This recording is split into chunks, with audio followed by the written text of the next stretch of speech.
যাকে বলা হয় বাংলাদেশের রাঙামাটি, যাকে বলা হয় বাংলাদেশের সবচাইতে বড় জেলা। সবার কাছে এটি তার অপারক সৌন্দর্যের জন্য বিখ্যাত। আপনি যদি প্রাকৃতিক পরিবেশে হারিয়ে যেতে চান, তাহলে রাঙামাটির চাইতে সেরা জায়গা আর হতেই পারে না। এর কারণ এখানে একই সাথে আপনি পাহাড়, ঝর্ণা, লেক, রিসোর্ট, বিনোদন কেন্দ্র, পাহাড়ি জীবনযাত্রা থেকে শুরু করে সমস্ত রূপের সমাহার যেন এক জায়গায় পেয়ে যাবেন। তাই রাঙামাটি নিয়ে সবার আগ্রহের কমতি নেই। তবে এখানে ঘুরে দেখার মতো প্রায় অর্ধশতের কাছাকাছি জায়গা আছে। কয়েকটি স্পট এমন যা আপনাকে বারবার এখানে নিয়ে আসবেই।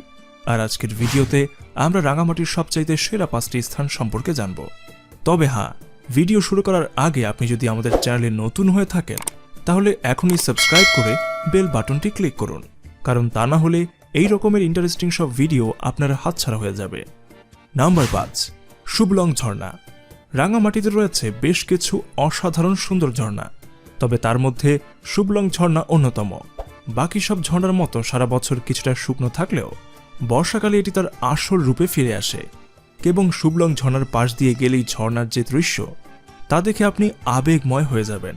হয়তো থাইল্যান্ডের কোনো দৃশ্য ভেবে বসতে পারেন। আপনি চাইলে ঝর্ণার শীতল পানিতে গোসল করতে পারেন। আবার 2000 ফুট উঁচুতে রয়েছে টি পাহাড়, আর তাতে উঠার চমৎকার সিঁড়ি। উপর থেকে দেখলে মনে হয় পুরো রাঙামাটি জেলাটাই যেন পানির উপর ভেসে আছে। সেই দৃশ্য বলে বোঝানোর মতো নয়। নাম্বার 4, ঝুলন্ত ব্রিজ। রাঙামাটিকে যেন চেনাই হয়ে থাকে তার ঝুলন্ত ব্রিজের কারণে। এখানে আসবেন আর ব্রিজে আসবেন না, এটা হতেই পারে না। কাপ্তাই হ্রদের উপর নির্মিত 335 ফুট লম্বা এই ঝুলন্ত ব্রিজটি সবার কাছে সিম্বল অফ রাঙামাটি নামে পরিচিত।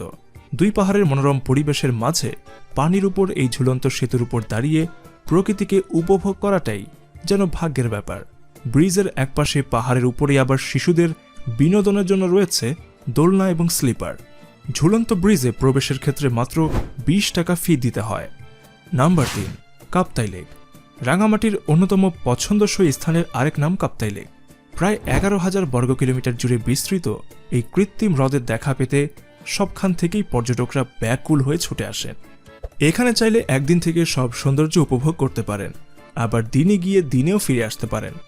যেদিকেই চোখ যাবে শুধু ছোট বড় পাহাড়, ঝর্ণা, লেকের স্বচ্ছ পানি, আঁকাবাঁকা পাহাড়ি রাস্তা এবং চারদিকে সবুজের সমারোহ।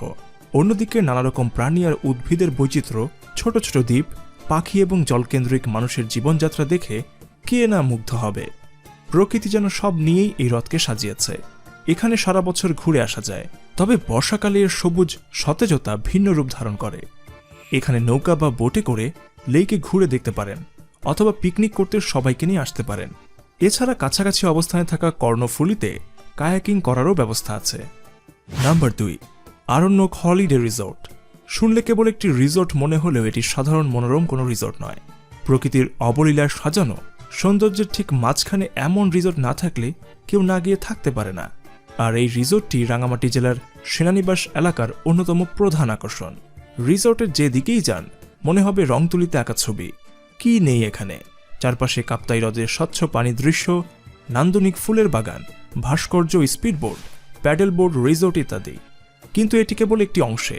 বাকি অংশটি রয়েছে হ্যাপি আইল্যান্ড, যেখানে আছে water world, rider park, lake view, swimming pool, boat riding ইত্যাদি। এছাড়া রিসোর্টের রেস্টুরেন্ট আর বাচ্চাদের খেলাধুলার ব্যবস্থা তো আছেই। সব মিলিয়ে এই রিসোর্টটি অত্যন্ত মনোরম, মুগ্ধকর এবং বিনোদনের সংমিশ্রণও বলা চলে।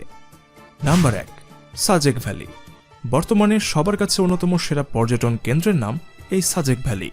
সমুদ্র পৃষ্ঠ থেকে 1800 ফুট উচ্চতায় অবস্থিত এই ইউনিয়নটি বাংলাদেশের সবচেয়ে বড় ইউনিয়ন। সারা বছর প্রাকৃতিক রূপে আবিষ্ট থাকা এই সাজেকের চারপাশে আছে পাহাড়, সবুজের ছড়াছড়ি, তুলোর মতো উঠতে থাকা মেঘ, কুয়াশার চাদর এবং প্রতি ঋতুতে বিভিন্ন সাজে সেজে থাকা নিরলস সৌন্দর্য। সাথে আছে কংলাক পাহাড়, আদিবাসীদের জীবনযাত্রা, রাতের তারাভরা আকাশ সহ আরও অনেক কিছুই। বিশেষ করে যারা বাইকে করে ঘুরে বেড়াতে আসেন তাদের জন্য সাজেক যেন নৈসর্গিক একটি ব্যাপার।